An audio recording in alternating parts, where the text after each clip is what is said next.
फिर सैर चला, उड़ के छोड़ा है जहान नीचे मैं तुम्हारे, अब हूँ हवाले।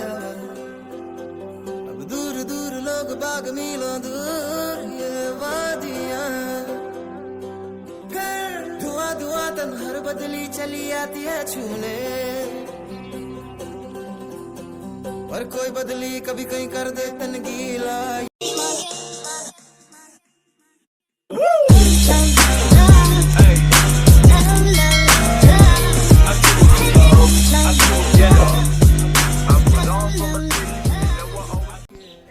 হ্যালো এভরিওয়ান, চলে আসলাম নতুন একটা ভিডিওর সাথে। ভিডিও শুরু করার আগে বলতে যাচ্ছি যে আজকে আমরা গিয়েছিলাম ঘুরতে। তো আমরা গিয়েছিলাম লাভা বাড়ির থেকে ঘুরতে যাওয়ার জন্য বলেছিলাম না আমরা যখন যেখানে ঘুরতে যাব কোনো কিছু একটা খারাপ হবে। অনেক কিছু খারাপ হয়েছে, খারাপ বলতে যেতে যেতে অনেক লেট হয়ে গেছে। কারণ হলো এই একজন এসেছিলো, এই একজন লেট করে এসেছে, তার জন্য অনেক দেরি হয়ে গেছে। আর আমরা সুন্দর সুন্দর ভিউটাকে অনেক মিস করছিলাম। তো এই সব খারাপ কিছু বাদে চলো ভিডিওটা শুরু করা যাক।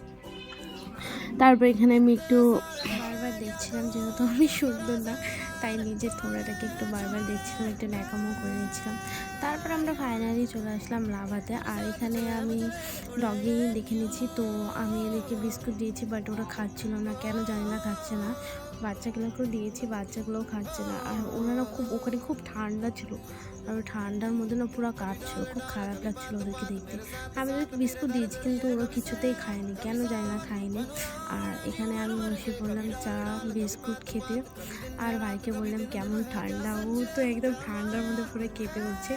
ঠিক আছে, পাহাড়ে গিয়ে না লাগে তাহলে পাহাড়ে গিয়ে মজাই কি।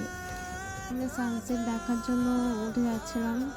আর এখানে একটা টিকিট কাউন্টার ছিল। আর আমরা যেদিন গিয়েছিলাম, আমরা গিয়েছিলাম মঙ্গলবার, ওই দিনকে অফ ছিল, যাই না কেন অফ ছিল, যাই হোক ভালো হয়েছে অফ ছিল। আর এখানে এত পরিমাণে ঠান্ডা ছিল যে আমার উঠতে এত প্রবলেম হচ্ছিলো কিছু বলার মতো নেই। মানে এত উঁচু জায়গা ছিল ওই জায়গাটা। শিলিগুড়ির থেকে লাভা তোমার 3 ঘন্টা রাস্তা। তোমরা যদি আসতে চাও আসতে পারো, তোমরা যদি আসতে চাও তাহলে তোমাদেরকে সকালবেলাই বাড়ির থেকে বের হতে হবে, তাহলে তোমরা অনেক সুন্দর সুন্দর ভিউ দেখতে পারবে। আর যদি তোমরা লেট করে বের হও তাহলে কোনো ভিউ দেখতে পারবে না। এখন আমি যে উঠছি আমার এত প্রবলেম হচ্ছে তো কিছু বলার মতো নেই, এত পরিমাণে ঠান্ডা ছিল। আর এখানে তোমরা দেখতেই পাচ্ছ, এখানে মানে পুরো রোদ দেখতে পাচ্ছিলাম, কিন্তু রোদ এরকমই ছিল না কেন, ঠান্ডা প্রচণ্ড ছিল। আর আমরা উঠতে উঠতে দেখি রোদ কমে গেছে আর পুরো ঠান্ডা পড়ে গেছে। বসে আমি সানসেটটাকে দেখছি, জাস্ট সেরা লাগছিলো গাইজ, বলার মতন কিছু, এত সুন্দর লাগছিলো কিছু বলার নেই। ভাইয়ের সাথে বলছিলাম যে তোর এসে কেমন লাগলো, কেমন ঠান্ডা, বল তোর ফিলিংসটা একটু শেয়ার কর। তো ও পুরো লজ্জা পাচ্ছিলো, আর কিছু বলতে পারছিল না। হ্যাঁ, আমরা তো ঠান্ডার মধ্যে ভাত পা পুরো কাঁপছিলো দেখে আমরা ওখানে বসেছিলাম। আর ও দেখো ওর সর্দি লেগে গেছে, ও আমাকে বলছে আমার ঠান্ডা লাগছে, আমার মনে হয় জ্বর আসবে। আমি বলছি না, কিচ্ছু হবে না। তোমাদেরকে আস্তে আস্তে সানসেটটাকে দেখালাম, সানসেটটাকে দেখতে অনেক সুন্দর লাগছে। জাস্ট আমরা অল্পই দেখতে পেয়েছি, তারপর দেখলাম অন্ধকার হয়ে গেছে, সময় হয়ে গেছিলো, লেট হয়ে গেছিলো অনেক। 5টার মতন, 5টা না 4টা বেজে গেছে, 4টে 4:30 এরকমই সামথিং বেজে গেছে। তারপর এখানে আমি একটু নকশা মেরে মেরে রিলস বানিয়ে নিলাম, একটু গাছ টুছ দেখাচ্ছিলাম। দেখছিলাম যদি একবার নিচে পড়ে যাই তাহলে তো একদম শেষ, একদম মানে শেষ বলতে একদম রাস্তার ওপারে পড়ে যাব। আর এখানে আমি একটু ঘুরে ঘুরে দেখছিলাম, কত সুন্দর লাগছিলো। একটু হাঁটতে হাঁটতে এগিয়ে গেলাম, আর একটা মন্দির দেখতে পেলাম, জানি না কি মন্দির। তো ওই সামনে গিয়ে একটু দেখে আসলাম মন্দিরটা কেমন, ভালো লাগছিলো দেখতে। তারপর দিনে আসা খুব রিস্ক, এখানে বৃষ্টির দিনে ধস পড়েছে দেখতে পারলাম আমি। আর এখান থেকে দেখো কত সুন্দর দেখাচ্ছে ভিউটা, জাস্ট অসম লাগছে।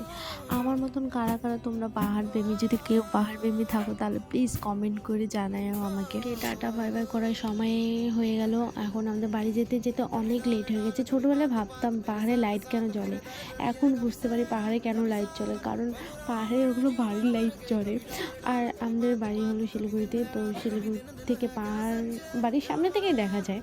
তো তোমরা যদি দেখে থাকো তাহলে ফেসবুকে সবাই ফলো করে দিও, আর যদি তোমরা কেউ ইউটিউব থেকে দেখে থাকো তাহলে প্লিজ ইউটিউব চ্যানেলটাকে আমার সাবস্ক্রাইব করে দাও।